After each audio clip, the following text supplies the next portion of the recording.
The universe already had identity. A center had emerged. Will had awakened. Law had been established. But identity alone does not organize the world. Law defines limits, yet it does not move time forward. For order to exist in practice, the universe required rhythm, not balance alone, not rule alone, but repetition with meaning. This is where the sun enters the story, not as a star, not as fire, not as light alone, but as the first governing principle. Before the sun, order existed in theory. After the sun, order became visible, cyclical, unavoidable. This is the moment when the cosmos learned discipline. Before the sun rose, the universe was structured, but it was not yet regulated. Law existed. Balance had been recognized.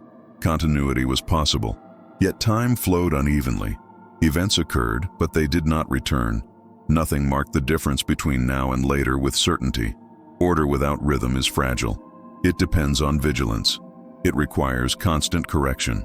The first God had learned this. Law stabilized reality, but it did not drive it. The universe needed something more. The ancient myth-makers understood this intuitively. They never described the sun as merely illuminating the world. They described it as commanding it. Because light that returns creates expectation. Expectation creates structure. Before the sun, time had direction, but not cycle. Cycle is what transforms flow into order. Without cycle, memory fades. Without cycle, prediction fails. Without cycle, law cannot be enforced consistently.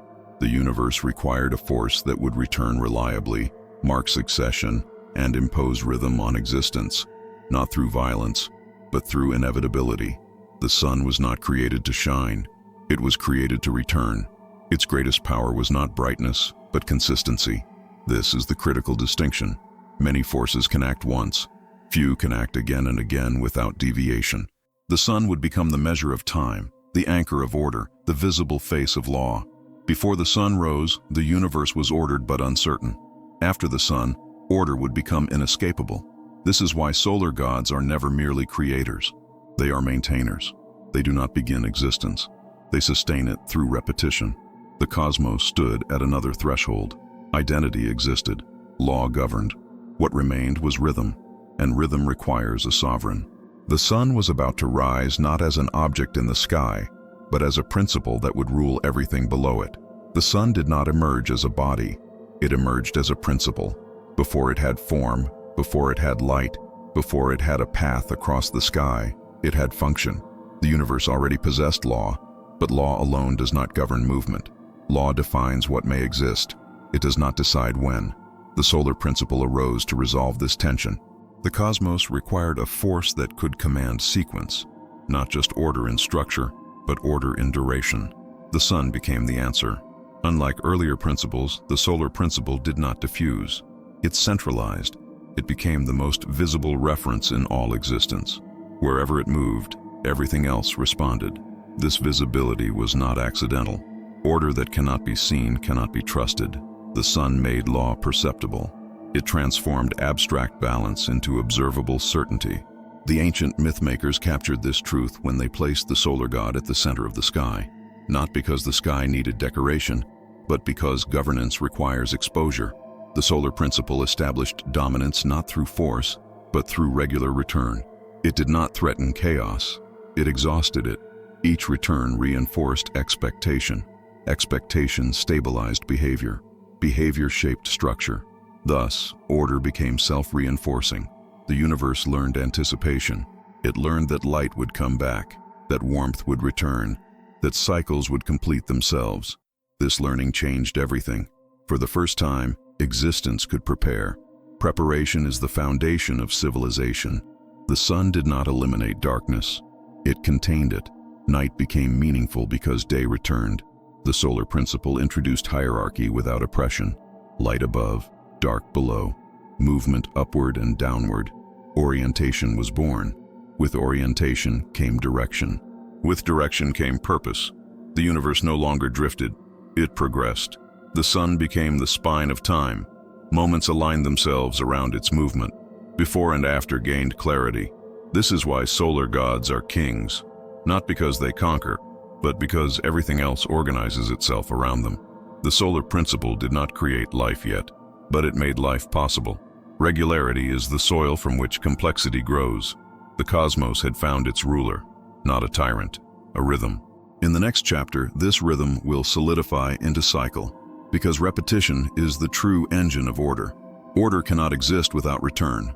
A single event may impress, but only repetition can govern. The solar principle understood this before any god spoke it. The sun did not rule by appearing once. It ruled by coming back, again and again and again. Each return carved expectation into the structure of existence. Expectation hardened into rhythm. Rhythm disciplined time. Before cycles, time was direction without pattern. After cycles, time became predictable. Predictability is power. The sun imposed discipline not through force, but through inevitability. Nothing could stop its return. Nothing could delay it. Nothing could ignore it. The universe began to measure itself. Moments gained weight. Intervals became meaningful. Waiting became possible. This was revolutionary. Before cycles, nothing could be planned. After cycles, everything could be prepared for. The ancients encoded this truth in the image of the solar bark. The sun was not static. It traveled. Movement gave structure to time. Day was no longer simply light. It was phase. Night was no longer absence. It was interval. The sun transformed opposition into cooperation. Light and darkness became partners in rhythm. With rhythm came endurance. Structures no longer collapsed randomly. They adapted to cycles. The universe learned patience. What did not happen now would happen later. This patience stabilized creation. Order no longer required constant vigilance. Cycle enforced it automatically. The solar principle reduced the burden of governance. Law no longer needed to intervene constantly. Rhythm did the work. This is why the sun is never portrayed as chaotic. Even when fierce, it is regular. The discipline of cycles created trust. Trust allowed complexity. Complexity allowed life. Without cycles, life would not endure. Without endurance, meaning cannot arise. The sun did not create meaning directly. It made meaning possible. The universe now lived inside repetition, and repetition is the skeleton of order. In the next chapter, cycles will become authority, because what repeats eventually commands. Authority does not begin with domination. It begins with reliability. The sun did not command the universe by issuing decrees. It commanded by never failing to return. Force can compel once. Fear can impose silence, but only consistency can rule forever. The solar principle understood this before any hierarchy was named. As cycles stabilized, something subtle occurred. Existence began to submit voluntarily, not through obedience, but through adaptation. Everything adjusted itself to the rhythm of the sun. The sun did not bend the world bent around it. This is the purest form of authority. Plants, still unborn, were already implied. Waters learned when to recede. Heat learned when to intensify. Even absence became regulated. The universe was no longer reacting. It was anticipating. Anticipation is obedience without coercion. This is why solar authority is always depicted as royal, not because the sun conquers, but because it sets the conditions under which everything else exists. The sun became the visible face of order. Law was invisible. Balance was abstract. The sun made them undeniable. Every return reinforced legitimacy. No rebellion could outlast consistency. Chaos could disrupt moments, but not rhythm. The solar principle did not eliminate unpredictability. It contained it. Uncertainty was allowed only within limits. This containment transformed chaos from threat into background. The universe no longer feared collapse. Collapse had been disciplined. Authority matured into governance. Not harsh, not cruel, firm. The sun did not need to watch constantly. Its movement alone enforced order. This reduced divine intervention. The cosmos could now function with minimal correction. Order became self-sustaining. This is the foundation of civilization. Before law is written, before kings are crowned, there is rhythm. The sun taught the universe that power does not shout, it returns.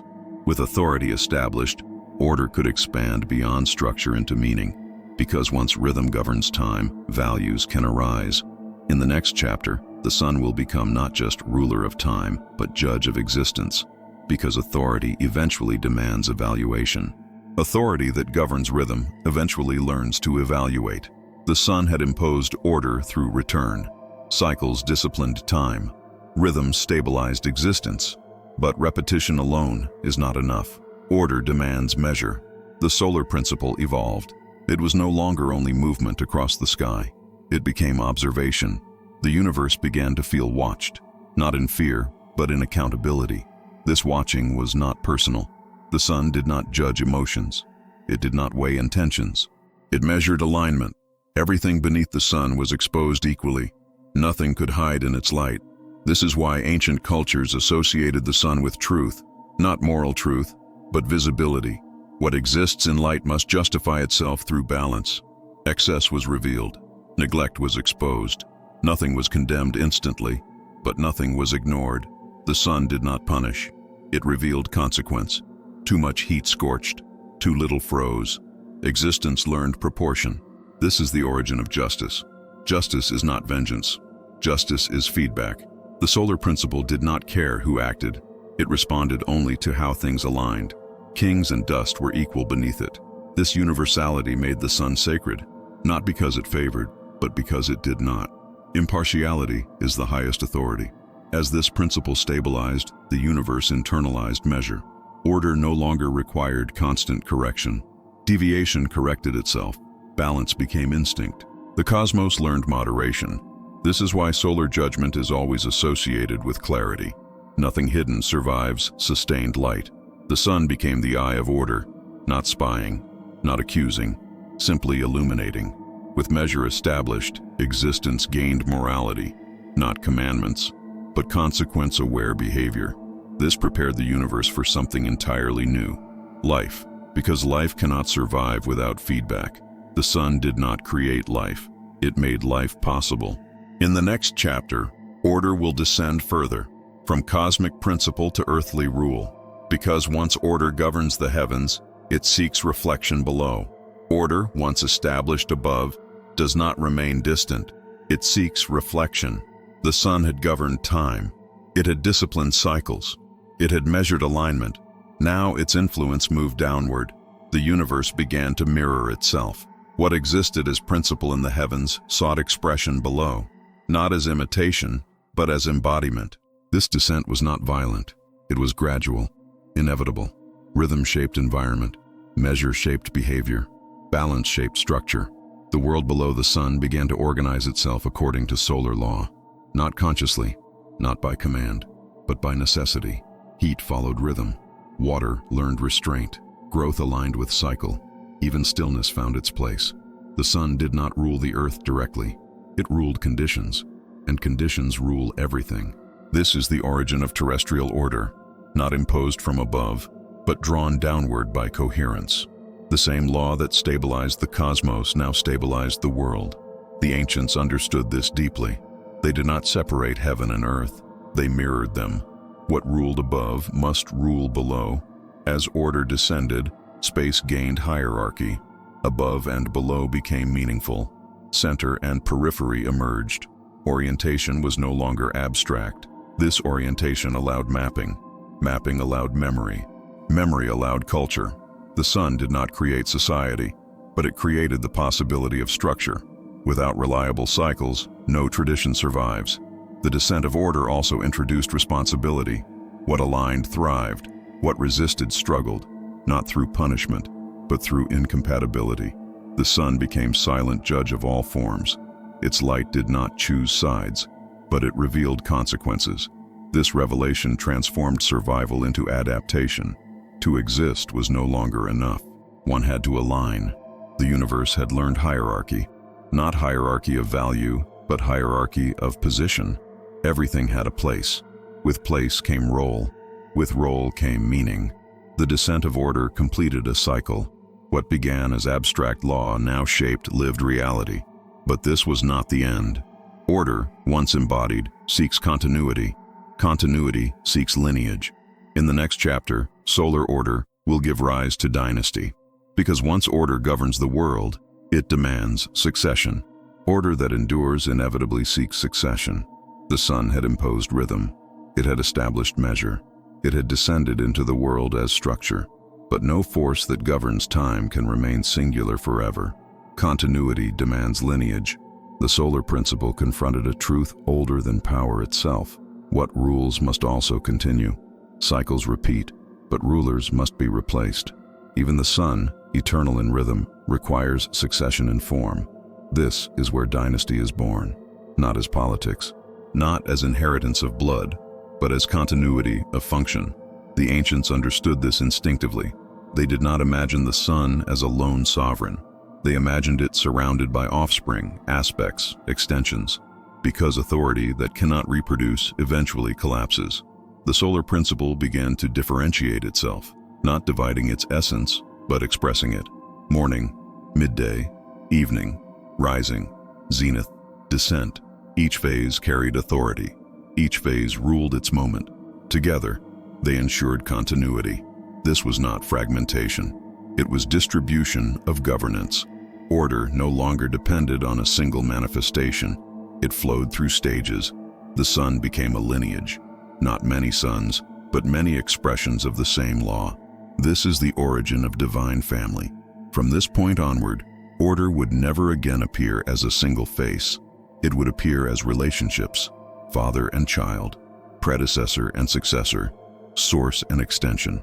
Dynasty stabilized authority. If one phase ended, another followed.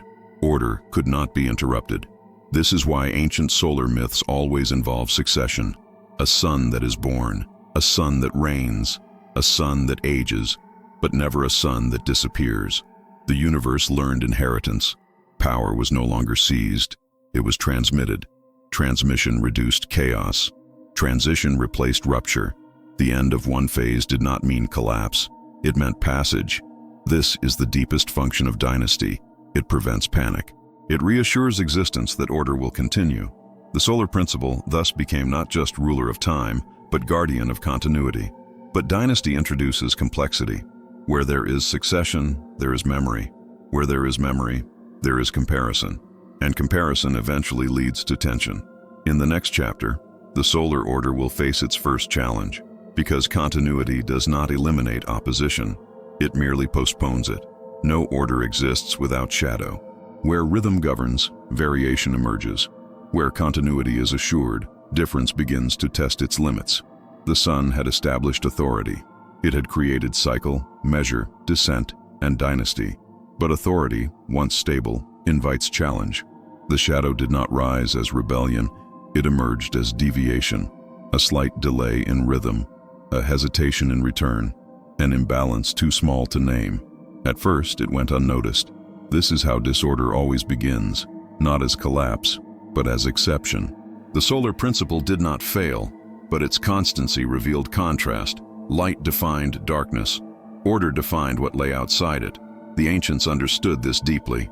They never imagined the sun without its nightly journey, because light that never sets cannot be measured. Night was not the enemy of the sun. It was its counterpart. Without night, day has no authority. Without absence, presence loses meaning.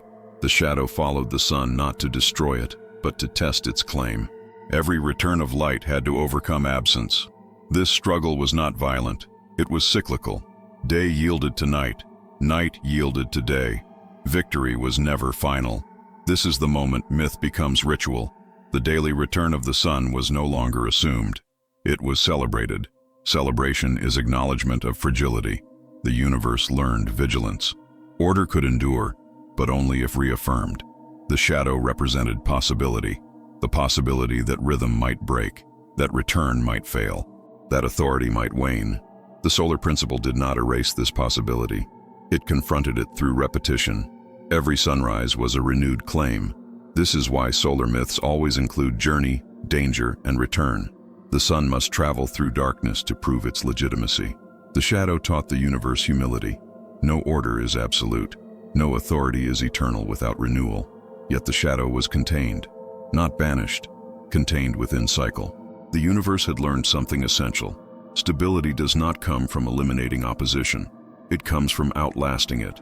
This realization prepared existence for the next phase of myth, because opposition, once recognized, eventually seeks form. In the next chapter, the shadow will take shape, not as darkness alone, but as force, because what follows order eventually demands confrontation. Order does not triumph once. It must triumph again and again. The sun had faced the shadow. It had endured absence. It had proven its authority through return. Now its rule entered its final form. The universe understood something fundamental. Order is not a state. It is a process. The sun did not rule because it existed. It ruled because it returned. Every cycle reaffirmed legitimacy. This is the deepest lesson of the solar order. No victory is permanent. No balance is final. What endures is the willingness to begin again. The sun became the symbol of perseverance. Not because it never failed, but because it always returned after apparent defeat. Night did not mean loss, it meant trial. The ancients encoded this truth in the endless journey of the solar bark. Each night, the sun entered uncertainty. Each dawn, it emerged renewed. Order was not guaranteed. It was earned daily. This daily renewal disciplined existence. Nothing could relax into permanence. Everything was reminded that continuation requires effort. The solar principle did not promise immortality. It promised renewal. This is more powerful. Immortality stagnates. Renewal sustains. The universe learned resilience. When rhythm breaks, it can be restored. When balance fails, it can be corrected. This understanding transformed fear. Darkness was no longer absolute threat. It was part of the cycle. The sun did not defeat chaos. It contained it within repetition. Chaos was no longer origin. It was obstacle. This containment allowed history, because history requires interruption and recovery. Without recovery, there is only collapse. The sun taught existence that order is not the absence of chaos. It is the response to chaos.